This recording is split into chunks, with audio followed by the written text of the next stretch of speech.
বর্তমানে ঘরোয়া রান্নায় বৈদ্যুতিক ও গ্যাস ওভেনের ব্যবহার দ্রুত বাড়ছে। বেকিং, গ্রিলিং, রোস্টিং কিংবা খাবার গরম করার জন্য জনপ্রিয় এই যন্ত্র নিয়ে অনেকের প্রশ্ন, ওভেনে রান্না করা খাবার কতটা স্বাস্থ্যকর ও নিরাপদ? ওভেন মূলত শুষ্ক তাপের মাধ্যমে খাবার রান্না করে। সঠিক তাপমাত্রায় রান্না করলে উচ্চ তাপে বেশিরভাগ ক্ষতিকর জীবাণু ধ্বংস হয়, ফলে খাবার নিরাপদ হয়ে ওঠে। পাশাপাশি কম তেল ব্যবহার করা যায় বলে ভাজা খাবারের তুলনায় ক্যালোরি ও ক্ষতিকর চর্বির পরিমাণ কম হতে পারে।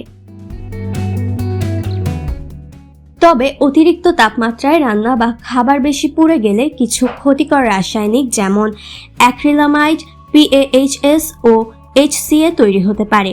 বিশেষ করে স্টার্চযুক্ত খাবার অতিরিক্ত বাদামি বা পোড়া অবস্থায় খাওয়া এড়িয়ে চলার পরামর্শ দেন বিশেষজ্ঞরা। ওভেনে রান্নার সময় কিছু পুষ্টি উপাদান যেমন ভিটামিন সি ও বি কমে যেতে পারে, তবে সাধারণত এটি ভাজার তুলনায় কম ক্ষতিকর এবং তেল কম ব্যবহারের কারণে স্বাস্থ্যকর বিকল্প হতে পারে।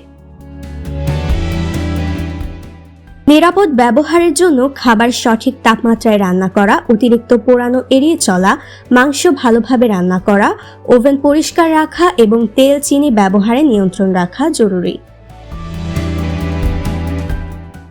বিশেষজ্ঞদের মতে ওভেনে রান্না করা খাবার নিজে থেকে অস্বাস্থ্যকর নয়। সঠিক তাপমাত্রা ও পদ্ধতি মেনে ব্যবহার করলে এটি নিরাপদ ও স্বাস্থ্যকর রান্নার একটি ভালো মাধ্যম হতে পারে। Maisha Anjum, moon Times news.